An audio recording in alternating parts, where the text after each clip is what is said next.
menikmati kesukaan abadi.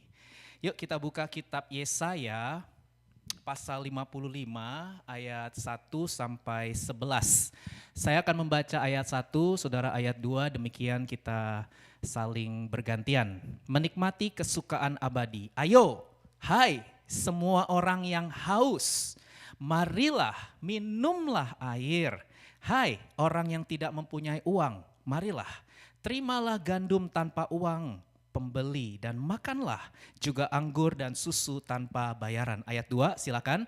Mengapakah kamu belanjakan uang untuk sesuatu yang bukan roti dan upah jeripayahmu untuk sesuatu yang tidak mengenyangkan? Dengarkanlah aku, maka kamu akan memakan yang baik dan kamu akan menikmati sajian yang paling lezat. Sendengkanlah telingamu, datanglah kepadaku, dengarkanlah, maka kamu akan hidup. Aku hendak mengikat perjanjian abadi dengan kamu, menurut kasih setia yang teguh yang kujanjikan kepada Daud. Sesungguhnya aku telah menetapkan dia menjadi saksi bagi bangsa-bangsa, menjadi seorang raja dan pemerintah bagi suku-suku bangsa.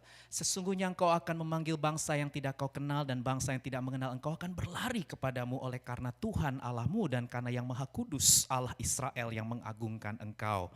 Carilah Tuhan selama ia berkenan ditemui, berserulah kepadanya selama ia dekat. Baiklah orang fasik meninggalkan jalannya dan orang jahat meninggalkan rancangannya. Baiklah ia kembali kepada Tuhan, maka dia akan mengasihaninya, dan kepada Allah kita sebab ia memberikan pengampunan dengan limpahnya. Sebab rancanganku bukanlah rancanganmu dan jalanmu bukanlah jalanku. Demikianlah firman Tuhan. Seperti tingginya langit dari bumi, demikianlah tingginya jalanku dari jalanmu dan rancanganku dari rancanganmu. Sebab seperti hujan dan salju turun dari langit dan tidak kembali ke situ, melainkan mengairi bumi, membuatnya subur dan menumbuhkan tumbuh-tumbuhan, memberikan benih kepada penabur dan roti kepada orang yang mau makan. Ayat 11 kita baca bersama, 2, 3. Demikianlah firmanku yang keluar dari mulutku, ia tidak akan kembali kepadaku dengan sia-sia, tetapi ia akan melaksanakan apa yang ku kehendaki dan akan berhasil dalam apa yang kusuruhkan kepadanya. Amin. Saudara dikasihi Tuhan, konteks dari kitab Yesaya pasal 55 ayat 1 sampai 11 yang barusan kita baca ini berkaitan dengan umat pilihan Tuhan, yaitu bangsa Yehuda, ya, bangsa Israel Selatan, karena setelah Raja Salomo meninggal Israel pecah dua, ya, utara selatan. Jadi ini Israel Selatan, bangsa Yehuda yang pada waktu itu sedang ada dalam pembuangan di negeri Babel akibat ketidaktaatan mereka kepada Tuhan dan firman-Nya. Nah, hari ini berdasarkan teks ini, saudara, ada dua hal penting yang saya mau share. Ada dua hal penting yang saya mau bagikan kepada kita, karena kita semua juga umat pilihan Tuhan di dalam Kristus. Amin. Kita memang bukan orang Israel secara fisik, tetapi kita adalah umat pilihan di mata Tuhan. Kenapa? Karena kita percaya Yesus Kristus. Kita menerima Tuhan Yesus sebagai Tuhan dan Juru Selamat secara pribadi. Itu sebabnya kita adalah umat pilihan Tuhan, saudara. Dan teks ini juga berbicara kepada kita, umat Allah. Nah, hari ini saya mau bagikan dua hal yang penting yang perlu kita pahami, yang perlu kita hidupi, yang perlu kita lakukan untuk kita bisa menikmati kesukaan abadi yang Tuhan sudah sediakan buat saudara dan saya. Berapa banyak dari saudara yang mau menikmati kesukaan yang abadi? Boleh lambaikan tangan? Haleluya. Kita semua mau menikmati kepuasan, kenikmatan, kesukaan yang abadi, yang kekal, yang selama-lamanya, saudara, ya. Dan itu hanya bisa kita dapatkan di dalam Tuhan. Oleh karena itu mari kita lihat dua hal penting yang perlu kita lakukan untuk kita bisa menikmati kesukaan yang abadi dari Tuhan. Yang pertama adalah kita perlu meresponi undangan Tuhan secara pribadi. Yuk katakan, meresponi undangan Tuhan secara pribadi. 2, 3. Meresponi undangan Tuhan secara pribadi. Saudara, tadi Yesaya 55 ayat 1 saya baca sekali lagi, ya. Ayo, hai semua orang yang haus, marilah minumlah air. Hai orang yang tidak mempunyai uang, marilah terimalah gandum tanpa uang pembeli dan makanlah juga anggur dan susu tanpa bayaran. Dalam Alkitab Amplified Bible, saudara, dikatakan everyone who thirsts come to the waters, and you who have no money come, buy grain and eat, come, buy wine and milk without money and without cost. Simply accept it as a gift from God. Wow, saudara, ini ayat sungguh luar biasa. Kalau saudara baca ayat 1 sampai 5 tadi yang barusan kita baca ya, Yesaya 55 ayat 1 sampai 5, itu isinya adalah undangan Tuhan. Undangan Tuhan yang bersifat penuh dengan kasih karunia, penuh dengan anugerah. Kasih karunia itu artinya pemberian secara cuma-cuma, saudara ya, pemberian Allah kepada semua orang. Ayat 1 sampai 5 tadi kita baca, Tuhan mengundang umat pilihannya, tapi Tuhan juga mengundang semua orang di dunia. Semua bangsa di dunia Tuhan undang. Marilah, ayo ya. Tuhan undang untuk kita semua menikmati kepuasan dan kesukaan hidup yang Dia sudah siapkan, saudara. Saudara, tadi dikatakan di ayat 2 ya, dengarkan aku, kamu akan menikmati sajian yang paling lezat. Ya, jadi saya bayangkan undangan ini tuh seperti perjamuan Tuhan, saudara ya, perjamuan yang kekal, perjamuan yang abadi, saudara. Dan Tuhan mengundang kita semua, termasuk saudara dan saya. Dan saya percaya undangan Tuhan ini berlaku terus, tidak hanya satu kali, saudara ya, tidak hanya satu kali ketika kita bertobat, kita menerima Yesus sebagai Tuhan dan Juru Selamat, kita memberi diri dibaptis. No, enggak berhenti sampai di situ, enggak cuma satu kali.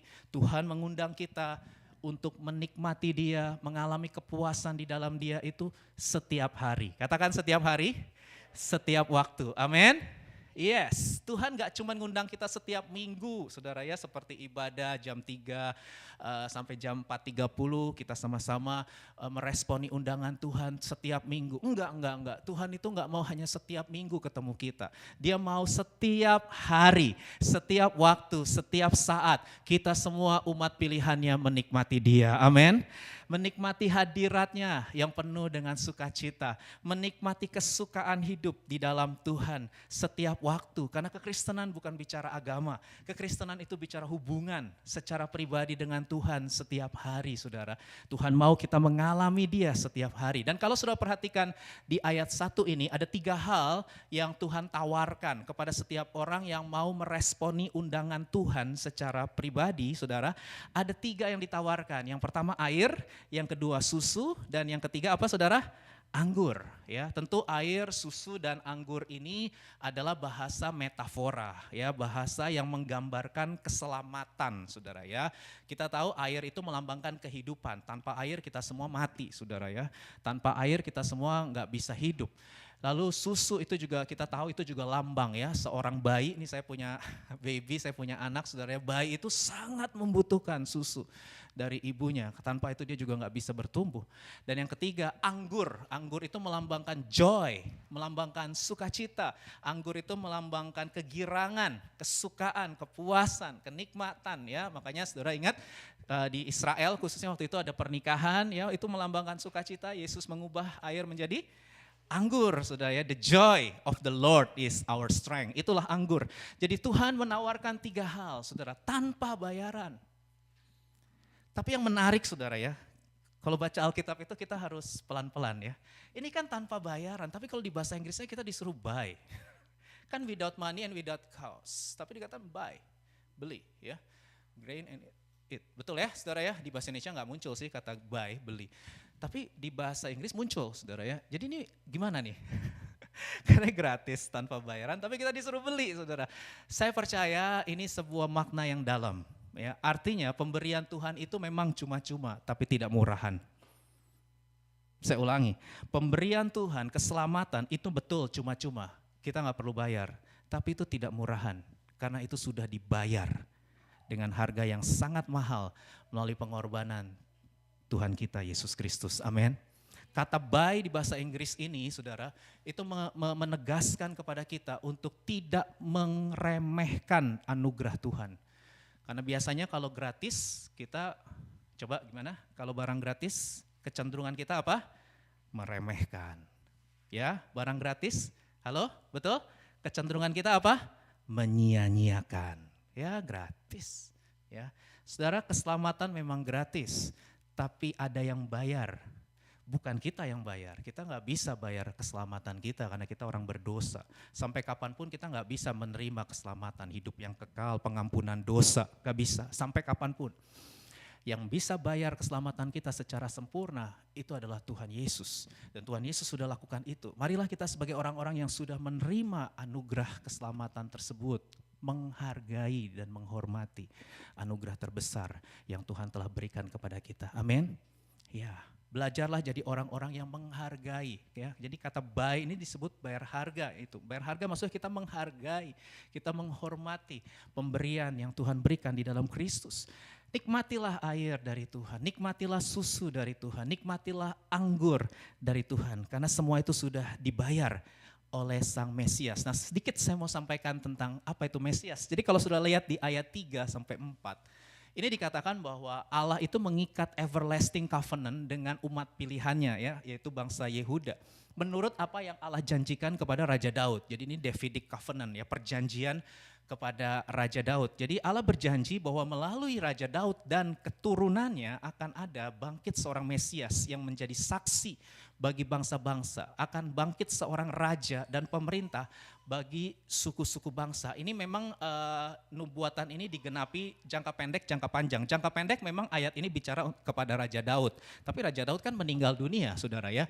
Jadi kita tahu bahwa nubuatan ini berbicara bukan hanya tentang Raja Daud, tapi keturunan Raja Daud, yaitu Sang Mesias, ya, yang akan memerintah sebagai raja bagi bangsa-bangsa. Dan kita semua tahu Sang Mesias, Ibraninya itu Mashiach, the anointed one, yang diurapi, ya. Mesias itu artinya seorang raja yang menjadi juru selamat umat manusia. 700 tahun kemudian nubuatan Nabi Yesaya ini digenapi melalui kedatangan Tuhan Yesus Kristus.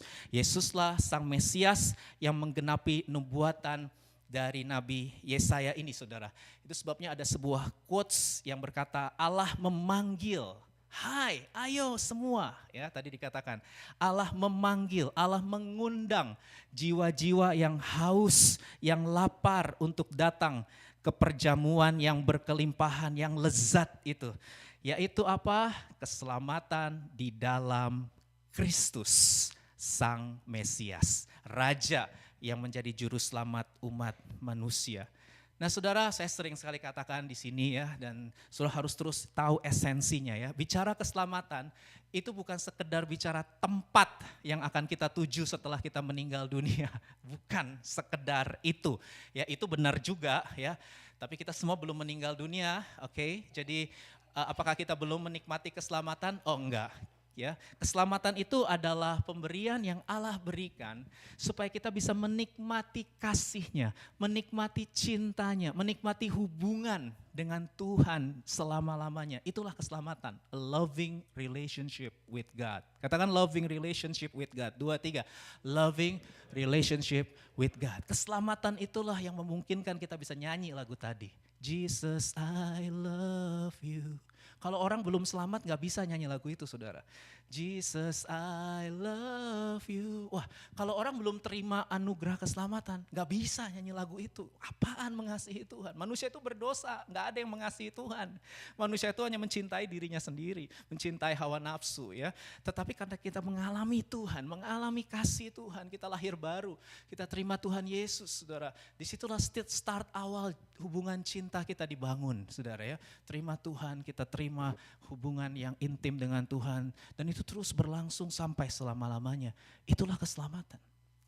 Karena saudara, banyak filsuf yang mengatakan hal yang sama juga, berkata bahwa manusia itu punya 2 kebutuhan mendasar. Kalau kita bicara manusia, jiwa, ya, kebutuhan jiwa itu kebutuhan eksistensial dan kebutuhan fundamental. Kebutuhan eksistensial itu berbicara manusia itu butuh kebutuhan akan penerimaan. Kita semua butuh diterima. Ada yang senang ditolak? Halo? Nggak ada, saudara, ya. Kita itu secara eksistensial, secara keberadaan, kita butuh penerimaan orang, kita butuh pengakuan, kita butuh penghargaan. Halo, betul? Ada di sini yang senang tidak dihargai orang? Nggak ada, kita senang dihargai orang, kita senang diakui oleh orang, karena itu memang kebutuhan manusia. Kita butuh diterima, dihargai, dihormati, dikasihi. Selain itu eksistensial juga bicara kita tuh punya kebutuhan akan makna hidup. Ya, itu sering di-sharingkan di Cool tuh ya, tentang arti hidup, tujuan hidup, makna hidup ya. Ada banyak orang-orang yang bergumul dengan hal itu. Sebenarnya tujuan hidupku tuh apa sih? Aku kuliah di Korea ini buat apa sih? Ya aku kok bisa ada di sini ya, ngapain sih gitu ya. Itu pertanyaan-pertanyaan memang yang udah banyak ditanyakan orang sepanjang segala zaman, saudara ya. Orang bertanya karena mereka pingin hidup mereka tuh bermakna. Mereka kepingin hidup mereka itu berarti. Ya, ketika mereka nggak ketemu arti hidup, makna hidup, itu sebabnya mereka mengakhiri hidup mereka. Karena bagi mereka no meaning. Itu sebab mereka berpikir sia-sia aku hidup. Dan cukup banyak di Korea ini orang-orang yang memilih untuk mengakhiri hidupnya. Karena mereka nggak ketemu meaning, nggak ketemu nilai, makna, arti dari hidup. Ya, ini serius ini saudara, kebutuhan eksistensial ini pergumulan manusia sepanjang segala abad, saudara ya. Dari dulu sampai sekarang bahkan seterusnya. Orang akan terus bergumul dengan kebutuhan penerimaan, pengakuan, penghargaan, tujuan hidup, makna hidup, arti hidup, nilai hidup. Selain itu manusia juga bergumul dengan kebutuhan fundamental, saudara ya. Fundamental bicara apa? Manusia itu punya kebutuhan untuk bebas dari dosa, rasa bersalah, bebas dari penderitaan, kejahatan, bebas dari kematian kekal. Ya, makanya lahir banyak agama. Kenapa banyak lahir agama, lahir kepercayaan, banyak banget saudara ya. Kenapa? Karena manusia punya kebutuhan fundamental. Mereka tahu ada dosa, mereka tahu upah dosa, akibat dosa itu ya, yang disebut kematian kekal, hukuman kekal. Mereka tahu saudara. Itu sebabnya mereka bergumul dengan kebutuhan untuk bebas dari dosa, bebas dari kematian kekal atau hukuman dosa, bebas dari penderitaan. Mereka bertanya mengenai penderitaan, kejahatan. Sampai sekarang orang-orang terus bertanya mengenai hal itu ya, mengenai evil, pain, suffering. Ya, itu kebutuhan fundamental dan banyak orang terus mencari, mereka haus, mereka kepingin tahu ya, apa ini jawaban atau solusi yang sempurna yang bisa menjawab pergumulan eksistensi dan fundamental dalam diri manusia ini, saudara.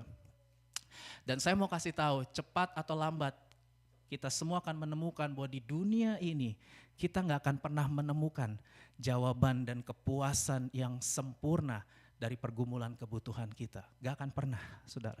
Saudara boleh cari segala sesuatu yang ada di dunia ini, itu gak ada yang bisa memuaskan kita secara penuh dan sempurna.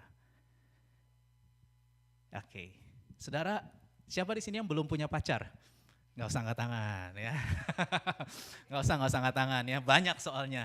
Saudara belum punya pacar, saya juga dulu pernah ditanya waktu saya belum menikah ya. Jadi apa yang saya bagikan ini relevan karena saya juga pernah ada di titik-titik kritis tentang pergumulan akan hal ini saudara. Saudara, saya mau tanya yang belum punya pacar, apa yang saudara rasakan? Ya gak mau jawab ya, gak apa-apa. Saudara, saya aja yang jawab karena saya pernah belum punya pacar, saya pernah ya. Dan sering ditanya sama keluarga, Dedi udah umur 30. Sampai umur 30 belum soalnya. Kamu belum punya pacar, kapan mau nikahnya ya? Ya, saya ditanya terus kapan? Woi, kapan? Saya mengalami tekanan, saya mengalami pressure saudara dari keluarga ditanya, lingkungan sosial nanya, karena kalau udah kepala 3 saudara ya, ini yang masih, ini belum ada yang kepala 3 ya, kebanyakan masih belasan ya, 19, 20 ya, 23 masih bicara tentang identitas diri ya. Tapi saudara saya pernah berada di titik krisis. Apa yang saudara rasakan ketika gak punya pacar? Resah, gelisah, takut. Kapan ya aku punya pacar? Kapan ya aku punya pacar? Kapan ya aku punya pacar? Oke, betul? Oke. Lalu begini ceritanya. Lalu datanglah orang yang saudara nanti-nantikan itu. Saudara dapat pacar. Tung! Ya, dan pacar saudara itu keren banget, cantik banget, sesuai dengan kriteria saudara. Jadi saudara udah punya kriteria kan, aku kepingin punya pasangan hidup yang begini. Dapet. Gimana perasaan saudara? Halo? Seneng ya, sama seperti saya. Wah saya juga seneng ya, dapet nih, pas gitu ya.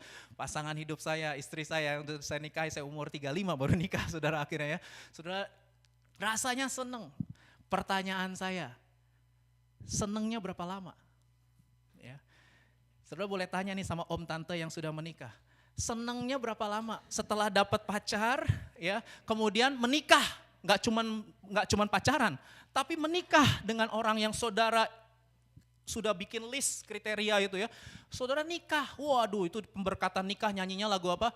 Hari bahagia dalam hidupku. Ya sebentar lagi Kevin akan ngalamin. Berjalan bersamamu ya. Kevin segera ini ya, sudah waktunya. Kevin nanti akan rasain bahagia, happy, seneng ya enggak? Punya pacar seneng, apalagi nikah dengan pacar yang sesuai kriteria. Wih pasti seneng, happy. Pertanyaan saya, berapa lama senengnya? Om, tante, ya, yang sudah punya anak, sudah punya cucu. Apa saudara seneng terus? Apakah pasangan hidup saudara akan selalu ideal? Enggak pernah mengecewakan, selalu sesuai ekspektasi. Halo? Tidak. Saudara boleh tanya sama yang sudah menikah, yang punya anak, punya cucu. Apakah suami istri selalu ideal? Enggak pernah mengecewakan, selalu sesuai ekspektasi, selalu bikin saudara happy, bikin saudara senang? Jawabannya adalah tidak. Pasti tetap ada konflik, ada berantem juga, ada air mata. Ada, gimana Evan, Mai? Ya nggak usah dia. Ada air mata, ada lah ya. Saya sama Susan, saya pendeta nggak boleh bohong ya. Saya juga ngalami konflik. Ada air mata nggak? Pernah keluar air mata nggak? Pernah. Nggak selalu ideal. Senengnya itu datang dan pergi, datang dan pergi, datang dan pergi. Temporary aja. Begitu saudara ya. Karena memang manusia tidak bisa memuaskan jiwa kita secara sempurna. Sekalipun saudara menikah, jangan pikir pernikahan adalah kepuasan dan kebahagiaan yang sempurna. Tidak ada yang sempurna. Orang yang kita nikahi tidak sempurna, kita sendiri juga tidak sempurna. Jadi manusia nggak bisa muasin kebutuhan eksistensial dan fundamental kita. Nggak bisa saudara, pernikahan bukan segala-galanya. Pernikahan bukan segala-galanya. Jangan terlalu banyak kemakan Korean drama saudara ya. Pernikahan bukan segala-galanya, saudara butuh kedewasaan. Untuk menerima kekurangan, kelemahan dari pasanganmu. Halo? Iya, karena pasanganmu bukan Superman. Pasanganmu juga bukan Wonder Woman. Mereka manusia berdosa juga yang udah broken, yang bisa melakukan kesalahan dan kegagalan. Makanya dalam pernikahan harus ada yang namanya penerimaan tanpa syarat, saudara. Oke, lalu saudara nih yang lagi kuliah saya mau tanya. Saudara yang lagi kuliah pengen banget lulus, halo betul? Iya, pengen lulus. Ya, melihat orang-orang wisuda nih, ada Marcel kemarin baru di wisuda ya di SNU. Keluarganya datang ya, tante datang, pengen lulus. Yang kuliah pasti pengennya lulus. Selama belum lulus rasanya gimana? Resah, gelisah. Ya sama kayak tadi belum dapat pacar, resah, gelisah, takut. Lulus nggak ya? Lulus. Nilainya tinggi lagi ya. Wah, saudara dapat predikat terbaik, cum laude gitu misalnya. Saudara seneng nggak? Seneng. Berapa lama senengnya? Ya, yang udah lulus, soalnya saya juga udah pernah lulus. Seneng nggak Ko Dedi waktu lulus? Seneng. Berapa lama senengnya Ko Dedi? Sebentar aja. Kenapa? Karena saya bergumul akan pekerjaan.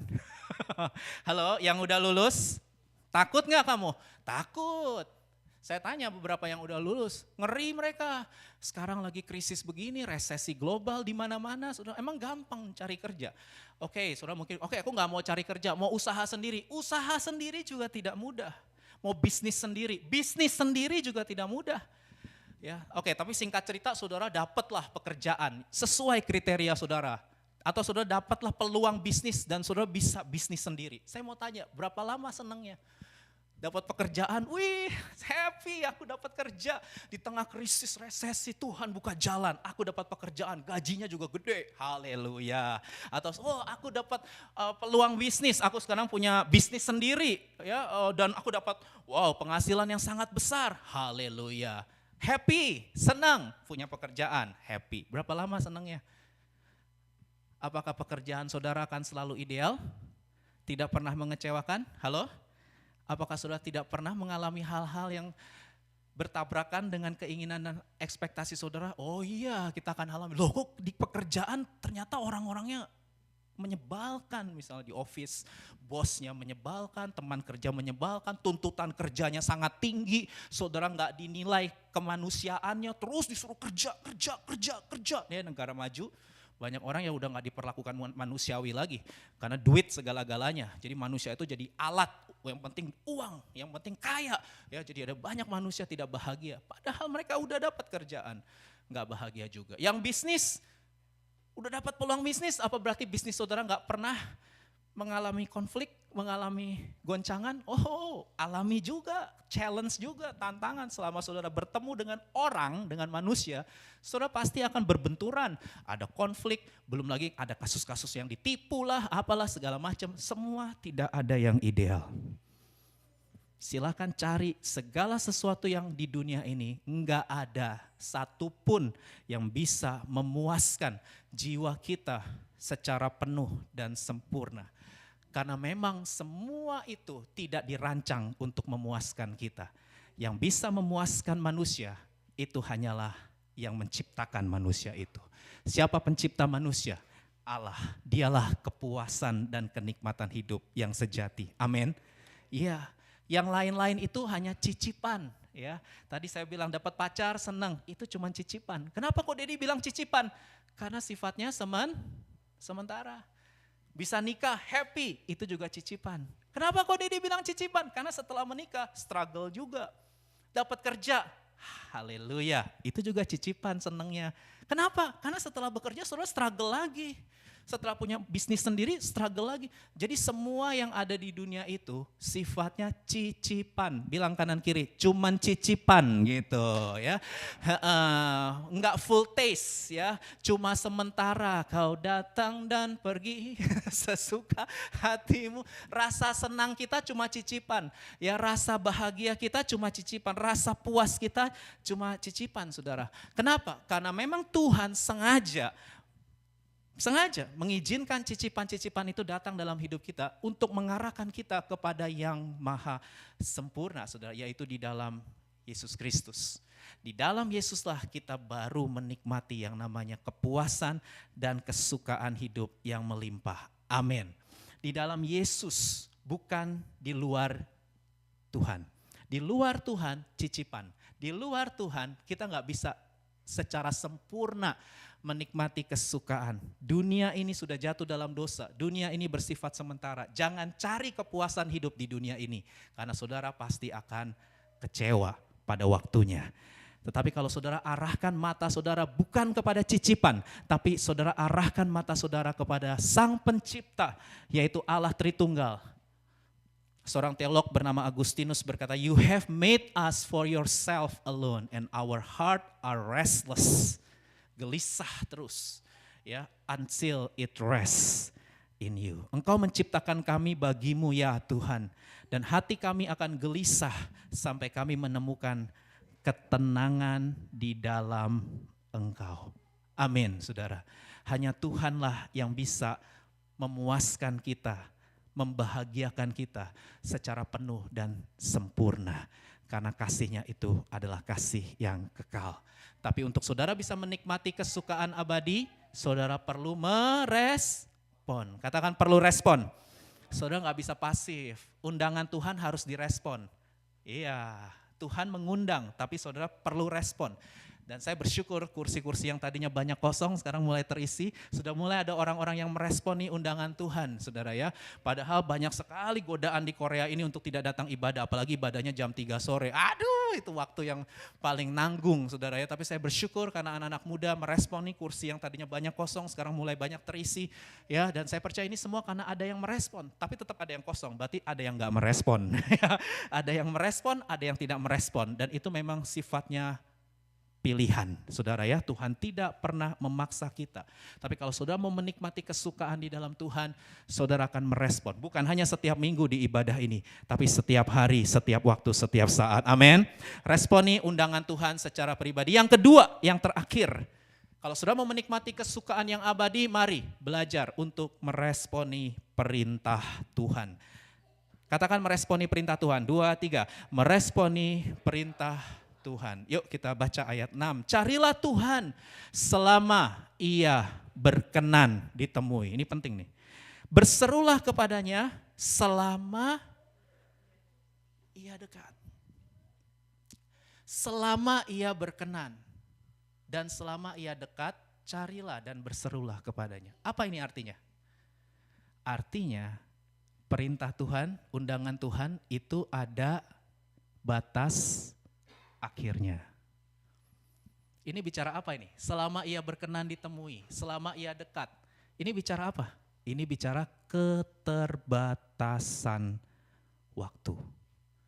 Tuhan mengundang, Tuhan memberi perintah, ayo cari aku, ayo berseru kepadaku.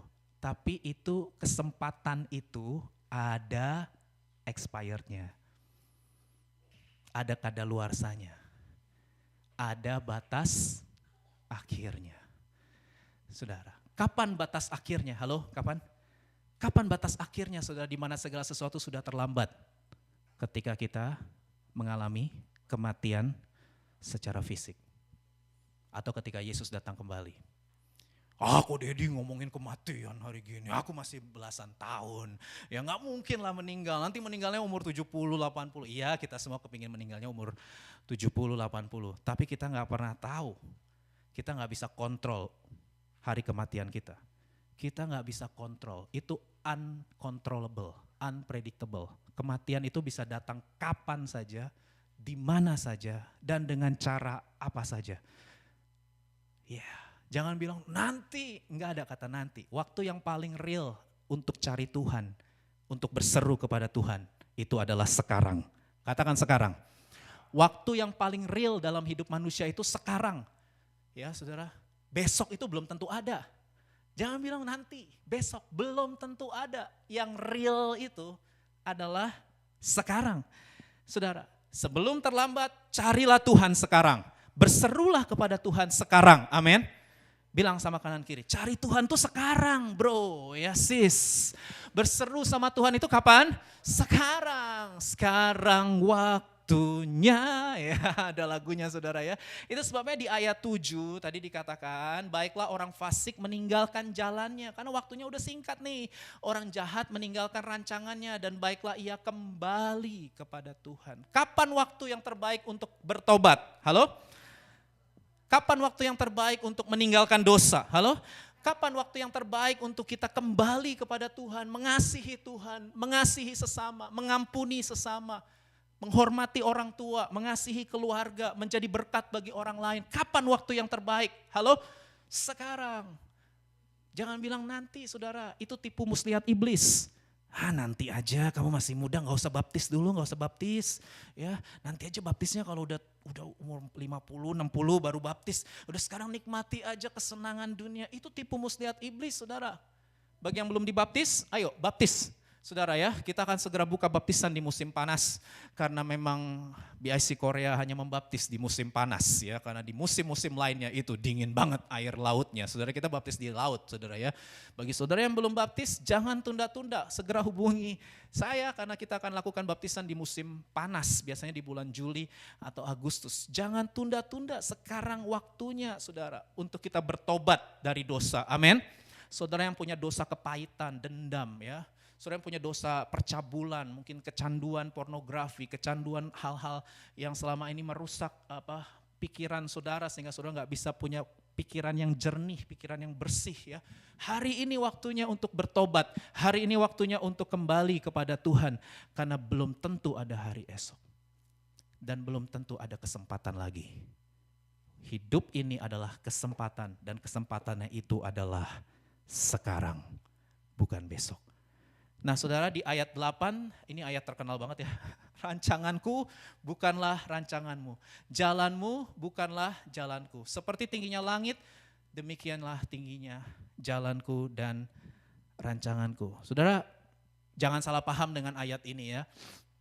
Ayat ini tidak melarang kita untuk bikin perencanaan. Sebagai manusia yang bertanggung jawab, kita harus punya perencanaan untuk masa depan kita. Halo? Ya, bilang kanan kiri, kamu udah buat perencanaan buat masa depan belum? Ya, kalau belum, ayo buat. Ya, halo, buat ya. Ya, kalau bingung-bingung ikut cool. Ya, setiap Rabu kita nanti sharing sama teman-teman nih. Aku bingung nih buat perencanaan masa depan ya. Future planning. Oke, diskusi sama small group. Nggak banyak, 5 orang, 6 orang ya melalui Zoom meeting. Kita bisa lebih akrab, bisa lebih hangat ya. Kalau di ibadah minggu gini kan banyak orangnya ya. Nggak bisa personal touch-nya nggak dapat saudara ya. Tapi kalau sudah masuk cool baru dapat tuh personal touch-nya. Ya baru dapat sentuhan keakraban dan kekeluargaannya itu kalau saudara join lebih dalam sama BIC. Jangan cuma Sunday service. Masuk cool, ikut pelayanan saudara ya. Nanti saudara akan lebih dalam lagi dibawa sama Tuhan untuk menjadi dewasa. Karena ini waktu-waktu yang terakhir. Pergunakanlah waktu yang ada karena hari-hari ini adalah jahat. Saudara, saya kembali ke sini ya. Jadi maksudnya ayat 8 sampai 9 ini bukan berarti kita nggak boleh punya perencanaan atau Tuhan melarang kita bikin perencanaan. Tuhan nggak melarang. Mau ikut Yesus aja harus bikin perencanaan, harus hitung-hitung dulu. Ya Yesus ajarin kan, kamu siap ikut aku, sangkal diri, pikul salib. Ya, jadi harus bikin planning. Nah, sebagai anak-anak Tuhan kita semua orang-orang percaya, amin, orang Kristen kan.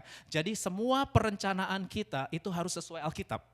Jadi buatlah perencanaan semaksimal mungkin berdasarkan prinsip Alkitab. Paling simple, mau bikin perencanaan tentang pasangan hidup. Alkitab sudah ngajarin pasangan hidup harus seimbang. Terang dan gelap tidak bisa bersatu. Ya, itu udah jelas. Jadi kalau sudah bikin perencanaan mengenai pasangan hidup, nomor 1 seimbang. Seimbang itu bicara seiman, sevisi, dan punya nilai-nilai hidup yang sama.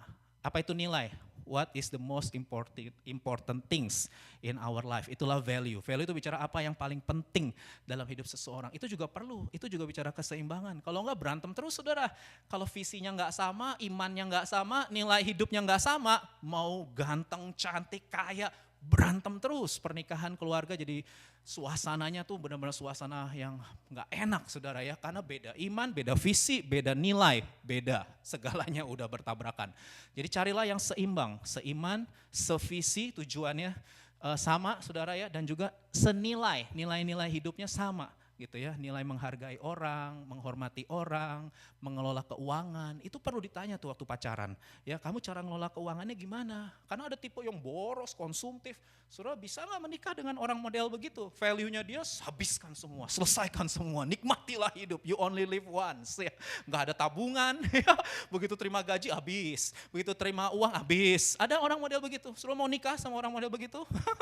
Ya hati-hati, bahaya, bocor terus. Ya jadi di masa-masa pendekatan itu belajar tanya gimana cara mengelola keuangan, pandangan dia tentang uang bagaimana, cara mengeluarkan uang itu bagaimana. Dari situ ketahuan value-nya dia apa, nilai-nilainya apa, dan itu semua ada di Alkitab.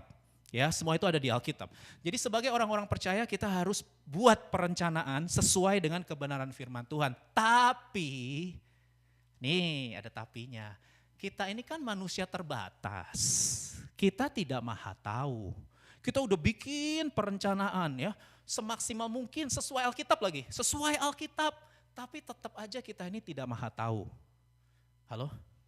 Kita ini tetap aja terbatas. Udah gitu kita masih bisa jatuh dalam dosa. Kita ini gak sempurna. Jadi dalam bikin perencanaan pun kita masih bisa meleset. Harus rendah hati dong. Masih bisa salah dalam bikin perencanaan. Itu sebabnya ayat ini berlaku. Saudara harus kasih ruang untuk Tuhan intervensi dalam perencanaan saudara. Kenapa? Karena jalan Tuhan lebih tinggi dari jalan kita. Rancangan Tuhan lebih tinggi dari rancangan kita. Tuhan tetap ada di atas segala-galanya. Amin. Gak bisa perfeksionis. Oh harus begini-begini sempurna. Gak bisa. Gak ada yang sempurna saudara. Resesi datang siapa yang bisa duga. Krisis datang uncontrollable. Bencana alam, uncontrollable bencana alam. Siapa yang menduga bencana alam tiba-tiba habis aja mati semua. Korban-korban begitu banyak. Gak ada, itu unpredictable, uncontrollable. Ada banyak hal di dunia ini yang gak bisa kita kontrol. Ada banyak hal di dunia ini yang gak bisa kita kendalikan. Saudara harus rendah hati. Harus akui Tuhan segala-galanya. Tetap Tuhan yang di atas segala-galanya. Jadi kalau sudah bikin perencanaan, setelah bikin perencanaan doanya gini, Tuhan ini rencana yang aku udah buat. Semaksimal mungkin udah sesuai Alkitab. Tapi aku tetap manusia terbatas, berdosa dan tidak maha tahu. Yang maha tahu hanyalah Engkau. Yang pegang kendali atas segala sesuatu adalah Engkau. Engkau dulu ada, sekarang ada, besok ada, tidak pernah tidak ada, selalu ada. Engkau Alfa dan Omega, Engkau yang kekal. Itu sebabnya aku mau surrender. Terjadilah padaku sesuai dengan rancangan jalan dan kehendak-Mu. Itu baru anak Tuhan. Kita harus humble. Ya, bilang kanan kiri, mesti rendah hati. Iya, jangan ngotot, harus begini, harus ngotot gini, nggak bisa ngotot-ngotot gitulah. Kita jadi manusia itu harus punya yang namanya hati yang fleksibel. Katakan fleksibel. Jangan ngotot, nanti kalau ngotot gitu saudara tiba-tiba gagal, banyak, udah dah. Nggak ada gunanya lagi aku hidup, ya elah gitu banget. Saudara, perencanaan kita bukan segala-galanya, Tuhan segala-galanya, amin. Apa yang kita rancang jalan kita bukan segala-galanya, jalan Tuhan segala-galanya. Rancangan Tuhan segala-galanya, amin. Itu sebabnya saudara harus berkata apa? I surrender, ada kan lagunya ya? I surrender, lupa. Ya, ada itu lagunya Hillsong saudara. Aku berserah ya, ku berserah kepada Allahku. Ya itu lagu lama ya. Nah saudara, kita harus punya hati yang fleksibel. Kita harus punya hati yang mau diinterupsi, mau diintervensi. Karena kita percaya bahwa rancangan Tuhan dan jalan Tuhan itu lebih tinggi. Selalu lebih baik daripada rancangan dan jalan kita. Katakan amin. Dan di terakhir saudara, ini juga ayat terkenal sekali. Ayat 10 dan 11. Sebab seperti hujan salju turun dari langit dan tidak kembali ke situ. Ayat 11, demikianlah firmanku yang keluar dari mulutku, ia tidak akan kembali kepadaku dengan sia-sia, sebab ia akan melaksanakan apa yang ku kehendaki, ini kedaulatan Tuhan ya, dan akan berhasil dalam apa yang kusuruhkan kepadanya. Saudara, ayat-ayat ini merupakan jaminan Tuhan bagi semua umat pilihan. Waktu itu bangsa Yehuda, tapi kita juga umat pilihan karena kita ada di dalam Kristus. Tuhan jamin kita bahwa firman Tuhan tidak pernah kembali dengan sia-sia. Firman Tuhan adalah firman yang efektif. Katakan efektif, tidak sia-sia. Di ayat 10 Tuhan membandingkan firman-Nya itu seperti hujan yang turun dari langit. Saudara pernah lihat ada hujan, udah turun, naik lagi ke atas. Ada? Halo? Ada yang pernah lihat hujan, airnya udah turun ke bawah, naik lagi ke atas? Ada? Nggak ada. Salju, masih ada salju nggak ya bulan ini? Sel, masih ada salju nggak ya? Nggak ada ya. Ini kok makin minusnya makin hilang ya. Kayaknya udah nggak ada salju ya. Tapi kita pernah lihat salju, udah pernah lihat salju turun ke bawah. Ada nggak salju yang naik lagi ke atas? Halo? Nggak ada. Demikian juga dengan firman Tuhan. Semua firman yang keluar dari mulut Tuhan tidak akan pernah kembali dengan sia-sia. Amin. Dia akan berhasil melaksanakan apa yang menjadi kehendak Tuhan. Karena ada lagunya kan, dia tak pernah gagal. Karena dia Allah, dia tak pernah lalai, dia jamin firman-Nya, wes. Sebab dia Allah, Raja segala raja, kekuatanku, perisaiku dan gunung batuku. Bersoraklah puji sembah dia, Yesusku Allah perkasa, Yesusku Raja mulia, Yesus Raja. Enggak ada yang nyanyi ya, ini mungkin memang kayaknya om tante ini yang tahu lagu ini ya. Ini memang lagu ketahuan saya tahun berapa jadinya ya. Ini lagu lama sekali saudara ya, tapi ini keren lagunya ya. Tuhan itu gak pernah gagal. Banyak orang ateis, orang free thinker, orang agnostik. Mana Tuhan ya? Gak ada Tuhan. Ya pada waktunya mereka akan menyadari juga bahwa segala sesuatu yang ada di dalam dunia ini ada dalam genggaman tangan Tuhan. Karena semua yang difirmankan Tuhan itu ya dan amin. Halo, amin. Memang belum waktunya dinyatakan ya, orang-orang ateis selalu bilang mana katanya kalau ada Tuhan nggak ada kejahatan, nggak ada penderitaan. Tunggu tanggal mainnya ya. Kejahatan, penderitaan, kesengsaraan itu lenyap bukan sekarang. Nanti dalam kekekalan di langit baru, bumi baru, Tuhan Yesus akan memerintah sebagai Raja dan nanti orang-orang yang nggak percaya itu mereka akan melongo dan lihat, ya kenapa dulu nggak percaya? Nanti saudara, memang untuk percaya kata firman Tuhan yang berkaitan dengan masa depan itu dibutuhkan iman. Tapi percayalah, segala penderitaan, kejahatan yang sekarang kita sedang hadapi di dunia ini itu akan berhenti. Dan berhentinya itu Alkitab sudah kasih tahu, bacalah Wahyu 20 dan 21. Berhenti saudara, karena akan ada langit baru, bumi baru di mana Tuhan akan melenyapkan air mata, melenyapkan sakit penyakit, melenyapkan penderitaan. Kalau sekarang kita masih bisa sakit, sekarang masih bisa menderita. Karena memang dunia ini bukan langit baru, bumi baru. Dunia ini sudah jatuh dalam dosa. Tapi nanti Tuhan akan buktikan firman-Nya ya dan amin. Sama seperti apa yang dijanjikan kepada bangsa Yehuda. Ini sekali lagi konteksnya mereka kan lagi di Babel, 70 tahun mereka ada di Babel saudara. Tapi apa yang Tuhan firmankan itu efektif. 70 tahun dari Babel Tuhan kembalikan mereka ke tanah perjanjian. Karena memang Tuhan udah janji sama Abraham, Ishak, Yakub bahwa keturunan bangsa Israel itu tempatnya bukan di Babel. Ya bangsa Israel itu tempatnya adalah Kanaan, saudara ya. Itu sebabnya mereka memang dibuang, waktu itu lagi dibuang, tapi 70 tahun kemudian mereka kembali ke tanah perjanjian. Mereka kembali ke tanah Kanaan dan mereka menikmati pemeliharaan Tuhan yang sempurna. Saya sebentar lagi akan berakhir. Saudara, begini. Kita semua adalah umat pilihan Tuhan. Saudara, ketika saudara membaca Alkitab, ya, saudara harus berdiskusi dengan firman yang saudara baca. Berdialog, Tuhan bicara dong. Ketika aku baca Alkitab, saudara kan tiap hari baca Alkitab ya saat teduh.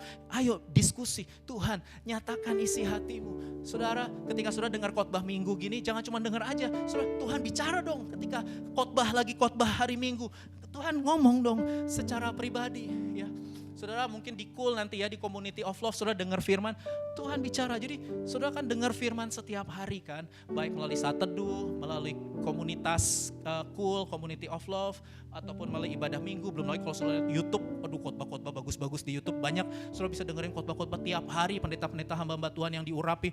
Saudara jangan cuma dengar, Tuhan ngomong, bicara, sampaikan apa yang menjadi kehendakmu secara pribadi buat hidupku. Saudara berdiskusi, berdialog sama firman Tuhan.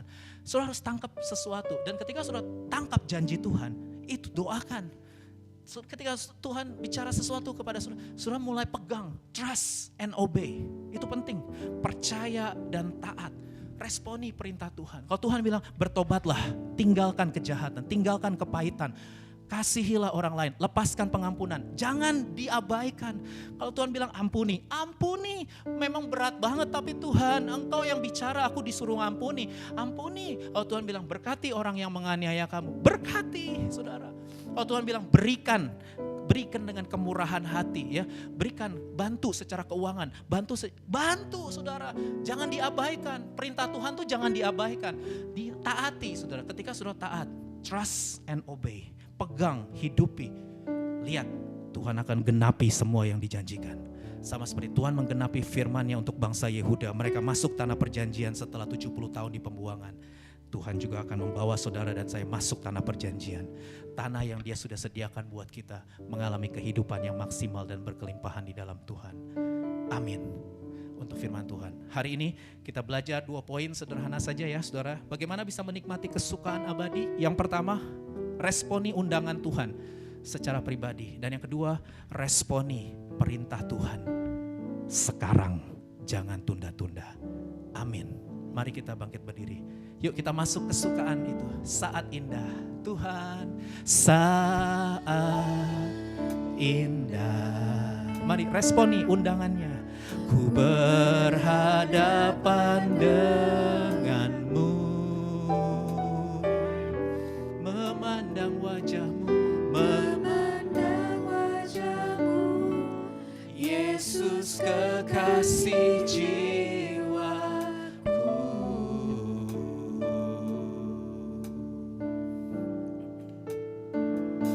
Bawa daku erat dalam pelukanmu,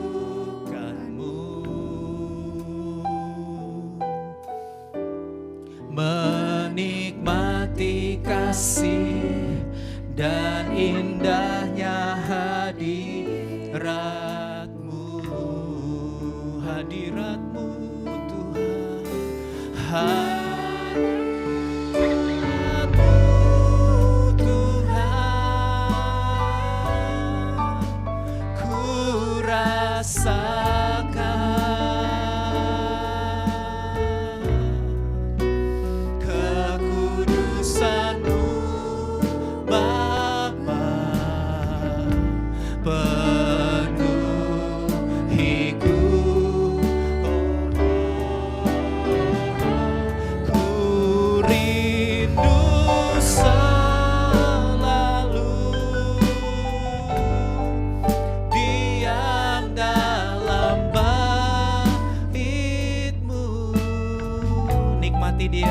Menikmati kasih anugerah-Mu. Berapa banyak dari saudara yang hari ini mau meresponi firman Tuhan? Sudah mau meresponi undangan Tuhan secara pribadi. Bukan hanya setiap minggu di ibadah, tapi setiap hari, setiap waktu dalam kehidupanmu sehari-hari. Dan sudah mau meresponi perintah Tuhan. Gak lagi menunda-nunda, tapi mau taat dan setia. Semua yang Tuhan firmankan tidak pernah kembali dengan sia-sia. Dia akan mewujudkan menjadi sebuah kenyataan dalam kehidupan kita. Kalau saudara mau meresponi undangan Tuhan dan perintah Tuhan, mari taruh tangan kanan saudara di dada. Saya akan berdoa buat saudara. Bapa di surga, dalam nama Yesus, Engkau melihat setiap orang yang merendahkan hati, terbuka, responsif terhadap firman-Mu. Mereka taruh tangan kanan mereka di dada. Tanda keterbatasan kami, ketidakberdayaan kami ya Tuhan menghadapi kehidupan dan hari-hari ke depan ini Tuhan, kami sungguh tidak bisa kontrol segala sesuatu dalam hidup kami. Kami tahu hanya Tuhanlah tempat perteduhan kami, hanya Tuhanlah di atas segala-galanya, hanya Tuhanlah segala-galanya buat hidup kami. Oleh karena itu di hari-hari terakhir ini Tuhan, kami mau meresponi undangan Tuhan secara pribadi. Kami mau intim dengan Tuhan setiap hari, setiap saat, setiap waktu. Kami mau lapar dan haus akan hadirat Tuhan. Kami mau lapar dan haus akan firman-Mu setiap hari, setiap waktu, setiap saat. Kami gak bisa pindah ke lain hati Tuhan, Engkau segala-galanya. Kami mau meresponi perintah-Mu sekarang Tuhan. Berikan kami kasih anugerah untuk kami bisa taat, bisa setia, trust and obey sampai Tuhan kembali menjemput kami. Terima kasih Tuhan, terima kasih, inilah umat-Mu. Kami semua mau mendeklarasikan, katakan hadirat-Mu, hadirat-Mu Tuhan, ku rasakan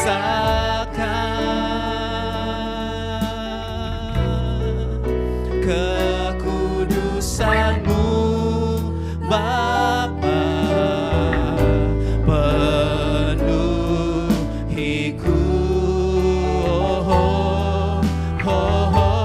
ku rindu selalu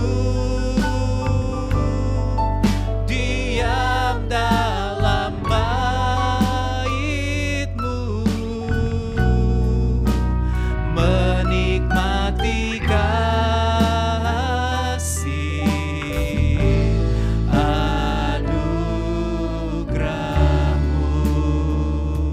sendiri, katakan menikmati.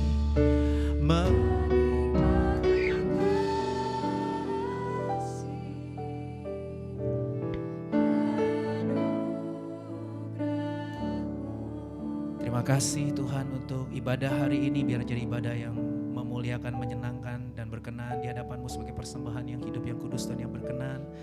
Tuhan yang menyempurnakan setiap doa, pujian, penyembahan, perenungan firman dan persembahan yang kami berikan. Tuhan biarlah semuanya ini membawa kami terus masuk lebih dalam lagi, berakar, bertumbuh dan berbuah, bangkit jadi pemenang. Sebentar kami pulang, kami rindu terima berkat dari Tuhan. Mari buka hati, tengadahkan kedua belah tangan saudara dan terimalah berkat dari Allah Tritunggal. Tuhan memberkati engkau dan melindungi engkau. Tuhan menyinari engkau dengan wajahnya dan memberi engkau kasih karunia. Tuhan menghadapkan wajahnya kepadamu dan memberi engkau damai sejahtera. Pulanglah, kasihilah Tuhan Allahmu dengan segenap hati, jiwa, kekuatan dan akal budi, dan kasihilah sesamamu manusia seperti dirimu sendiri. Jadilah berkat bagi orang lain. Mulai dari sekarang sampai Maranatha, datanglah segera. Ya Tuhan Yesus, Raja di atas garaja, kami semua merindukan dan mengasihi-Mu. Dalam nama Yesus, semua yang mau bangkit jadi pemenang sama-sama katakan amin. Amin.